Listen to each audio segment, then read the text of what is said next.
네, 안녕하세요. 면쌤입니다. 먼저 한국철도 필기 합격하신 모든 분들께 진심으로 축하한다는 말씀 전해드리며 이제 마지막 관문인 면접 잘 통과하실 수 있도록 안내 드리도록 하겠습니다.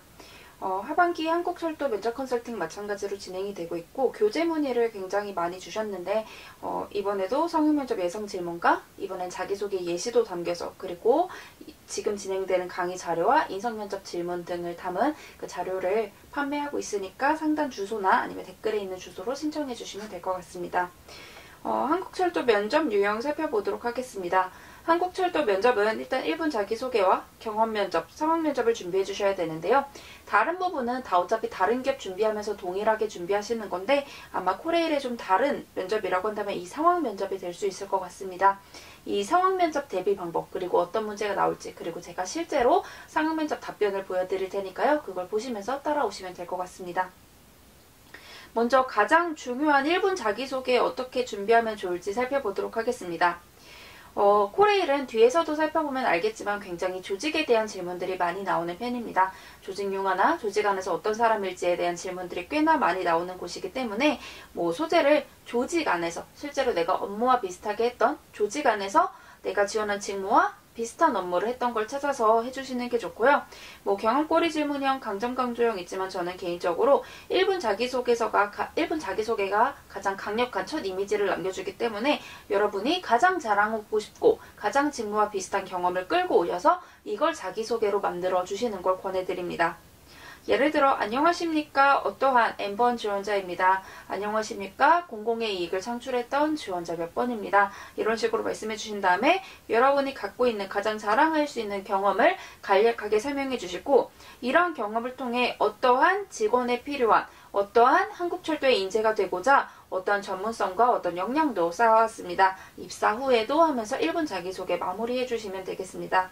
이 경험꼬리 질문형의 장점이 뭐냐면 여기에서 이 경험을 말씀해 주시면 아무래도 이게 귀에 들어오기 때문에 이걸 기반으로 너 인터넷 썼다면서 거기서 어떻게 써? 너 인터넷에서 이런 일 했었다며 그거 어떤 일로 했었어? 어떻게 했었어? 라는 꼬리 질문들이 쉽게 잡힐 수 있기 때문에 여러분들은 웬만하면 경험을 활용해서 자기소개 만들어 주시면 좋을 것 같습니다.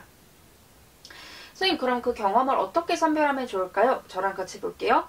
예를 들어 제가 이제 가장 많은 분들이 좀 지원하셨을 것 같은 사무직을 갖고 왔습니다. 여러분 그 한국철도에서 제공한 직무기술서를 쭉 보시면 마지막에 이렇게 직무수행 태도가 나와 있습니다. 직무수행 태도가 한국철도가 앞에까지는 대부분 다 비슷해요. 여기까지 제 기억에 비슷했던 것 같은데 이거는 좀 공통적으로 요구하는 상황이고 이 뒤에 있는 것들이 직무별로 요구하는 상황입니다. 자 그럼 저희 사무직으로 볼게요. 사무직에서는요. 요청 내용에 대한 경청 자세와 정확한 업무 처리 태도가 요구된다고 합니다.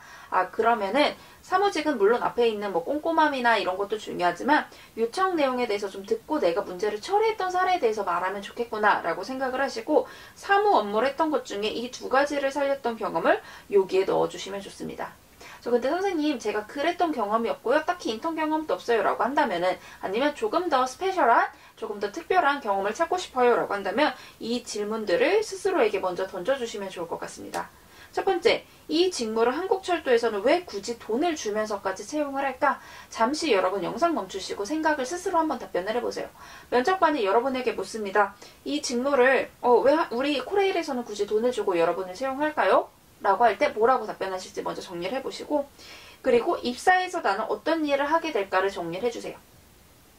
이 1번 질문을 통해서는 이 직무가 왜 중요한지 이 직무와 자리의 중요성에 대해 아는지 모르는지를 파악할 수 있기 때문에 여러분의 답변에 직무의 중요성이 녹아져 있는지 확인을 해주시고 그리고 얼마나 업무를 이해했는지 확인하기 위해 2번 질문을 던지고 있습니다. 그리고 저희 3번 질문 볼게요. 이 직무는 뭐를 위해 존재할까? 마찬가지로 이 직무의 존재 이유 플러스 1번과 마찬가지로 이 자리의 중요성에 대해서 얼마나 체감하고 있는지를 확인하기 위한 질문이라고 생각해 주시면 되겠습니다. 자, 여러분 볼게요. 1번에서 왜 돈 주고 여러분을 뽑을까요? 라고 했을 때 한국철도의 안전하고 안정적인 운영을 위해 고객 만족을 위해 원활한 업무 처리를 위해 이런 식으로 답변을 하신다면 이 사람이 이 한국철도의 사무 직무의 중요성을 알고 있구나 이런 걸 체감할 수가 있겠죠. 그리고 2번 고객 응대 및 안내한다 뭐 이런 걸 한다 이런 걸 한다 이런 걸 한다 이건 직무 기술서에 적혀 있는 내용이지만 여러분의 말로 다시 한번 정리를 해주시고 왜 존재하냐면 국민 안전과 만족 한국철도의 성장을 위해 있는다 라고 다시 한번 정리를 해주시면 여러분이 자기소개 해주실 때 마지막에 뭐 입사 후 이런 부분 넣어주실 때 이런 태도로 국민의 안전한 서비스 운영을 위해 국민의 안전을 위해 어떻게 하는 사람이 되겠다라고 하면서 자리의 중요성을 안다는 걸 다시 한번 강조하실 수가 있겠죠. 자, 그럼 여러분은 뭘 하셔야 되냐면 이 2번에 적은 내용들 중에 내가 이것과 비슷한 경험을 찾아주시고요. 이 경험들 중에 앞에서 봤던 직무 수행 태도를 살려서 업무를 처리해서 고객 만족이나 조직의 성장이나 혹은 국민의 안전을 이뤄냈던 경험을 뽑아주시면 되겠습니다. 요게 여러분이 기본적으로 넣어주시면 좋은 단어들은 공익, 국민, 공공, 그리고 실무 경험에 대한 소재를 넣어주신다면 조금 더 한국철도에 부합한 자기소개가 될 수 있습니다. 선생님 이렇게 1분 자기소개한다면 경험 면접은 어떻게 준비하면 좋을까요? 살펴볼게요. 1분 자기소개하고 상황 면접 뒤에서 살펴볼 텐데 한 다음에 경험 면접 4분이 진행이 됩니다. 여러분이 이걸 하기 위해서는 이 직무수행 태도와 그리고 직무수행 내용 보시면서 열차 조성에는 뭐 어떤 게 필요하네 작업계획서 그래 그럼 내가 계획서를 썼던 경험 뭐지? 그리고 요청의 내용에 대한 경청 자세가 필요하네 나 이거 했던 경험 뭐지? 원활한 의사소통 태도, 내가 의사소통 발휘해서 조직의 성장을 도왔던 경험 있지? 이런 내용들을 다 먼저 정리를 해주신 다음에 이걸 모두 직무 안에서 업무상 경험으로 여러분이 정리해 주시는 게 중요합니다. 마찬가지로 경험을 선별하기 전에 여러분이 먼저 정리하셔야 될 부분이 직무하는 일과 가장 비슷한 일을 했던 경험을 좀 정리해 주세요. 위에서 말씀드렸던 것처럼 이 직무 수행 내용과 비슷한 일을 했던 경험을 쭉 정리해 주시면 이게 여러분이 면접 답변에 사용할 답변 리스트가 될 수 있습니다. 그리고 직무 수행 태도들을 살렸던 경험. 자, 여기 마지막에 진짜 직무별로 요구되는 자세들이 있다고 했잖아요. 이거를 살렸던 경험 정리해보기. 그 외에 내가 직무 수행 태도, 의사소통을 살렸던 경험, 논리적이고 분석적이고 객관적인 경험을 살렸던 경험을 쭉 정리하신다면 이게 여러분의 관련 경험으로 답변 리스트가 또 다른 답변 리스트가 될 수 있습니다. 그리고 직무하는 일들 중에 내가 가장 많은 경험과 경력을 살렸던 업무를 찾아주시면 되는데요. 이게 입사 후 포부나 입사 후 로드맵 혹은 가장 하고 싶은 일이 뭐냐, 어떤 일을 하고 싶냐라는 질문에 답변을 하실 수가 있습니다. 예를 들어 여러분이 마케팅 관련해서 쭉 해왔어요. 그렇다고 한다면 네 저는 기차 여행 프로그램을 기획해서 이걸 마케팅하는 일을 하고 싶다라고 이어간다면 여러분의 경험과 입사 후 성장 로드맵과 일치가 될 수 있으니까요. 이 부분도 같이 찾아주시면 좋을 것 같습니다.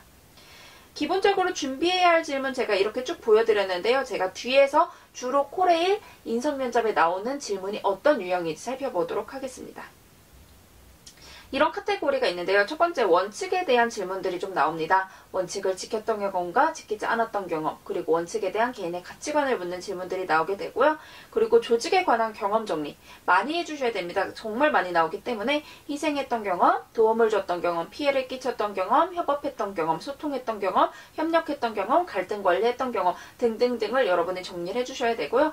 그리고 상사에 대한 경험 정리가 되어 있으셔야 됩니다.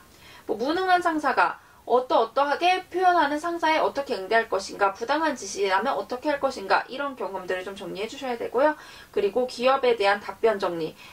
이 기업이 우리 현재 한국철도가 하고 있는 공익적인 내용은 어떤 게 있냐, 인재상은 어떤 게 있는지 알고 있냐, 인재상에 부합한 거, 먼 것 이런 질문들이 나올 수 있고요. 자기소개 및 자소서 답변 정리. 그 경험했다면서 그 경험 왜 했어? 그 경험에서 어떤 역할을 했어? 뭐가 어려웠어? 어떤 성과 냈어? 이런 질문들이 나올 수 있기 때문에 이 부분 정리해 주시면 되겠습니다. 다음 상황 면접 볼게요. 7분 정도 준비를 하고요. 들어가셔서 1분 발표하시고 4분 질의응답 하시게 됩니다. 직무에서 발생할 수 있는 문제를 여러분께 주고요. 어떻게 해결할 수 있니? 라는 질문을 던지게 됩니다.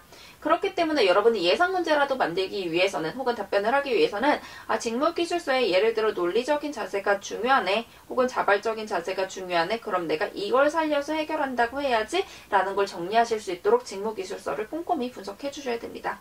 저희 위에 예상 문제 좀 이따 살펴볼게요. 먼저 그래서 여러분이 7분의 준비 시간 동안 하셔야 될 거는 내가 이 일을 해결하지 않았을 때 어떤 문제가 발생할 수 있는지 정리해 주세요. 이게 뭐가 되냐면 여러분이 이 직무의 중요성을 알고 있다는 게 되거든요. 예를 들어서 이걸 해결하지 않았을 땐 국민 안전에 문제가 발생할 수 있습니다. 즉 나는 국민 안전을 지키는 데 중요성을 알고 있습니다. 라고 어필하실 수 있고요.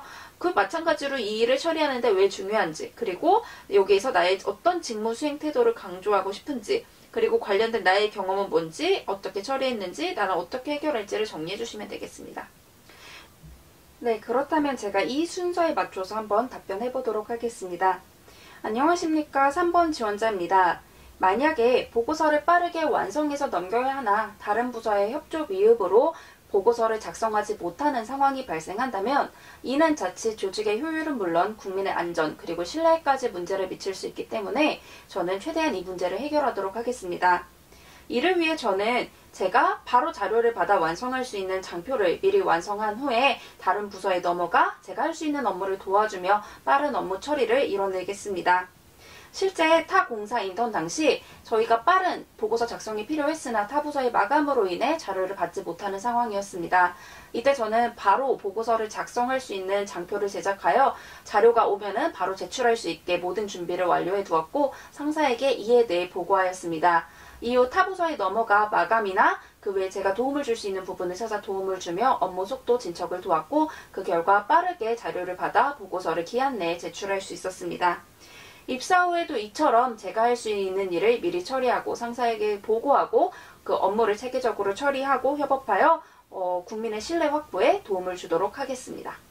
제가 간단히 정리를 해봤는데 이런 식으로 1분 내에 여러분이 내가 이런 상황의 중요성을 인지하고 있다. 그리고 이런 상황이라면 난 어떻게 할 거고 여기에서 강조하는 건 자발적 자세였죠. 나는 이렇게 자발적 자세를 발휘할 거고 그리고 실제 일했던 경험을 바탕으로 입사 후에도 내가 이렇게 하겠다라는 거를 이 1분 정도 안에 정리를 해주시면 되겠습니다. 근데 굉장히 상황 면접은 꼬리가 또 잘 물리게 됩니다. 이렇게 꼬리가 물렸을 때 어떻게 하면 좋냐면요. 첫 번째, 어떤 식으로 물리냐면 만약 그로 인해 어떤 문제가 생긴다면 어떻게 할 것인가 라는 꼬리가 물립니다. 예를 들어서 여러분이 네 저는 원칙을 따르겠습니다 라고 답변을 한다면 근데 원칙을 따랐을 때 민원인이 불만을 제기한다면 어떻게 할래? 안전상 문제가 발생한다면 어떻게 할래? 이런 식으로 꼬리를 물게 되고요. 최악의 상황이 발생한다면 어떻게 할 거냐라는 질문도 나오게 됩니다.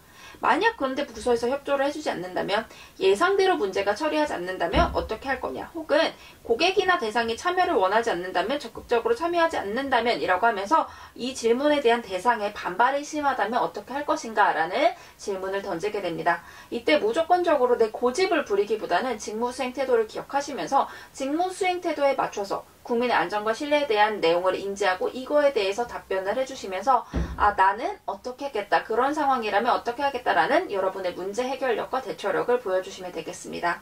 저희 이렇게 약 10분간의 면접 내용을 실제 10분이 넘게 살펴봤는데요.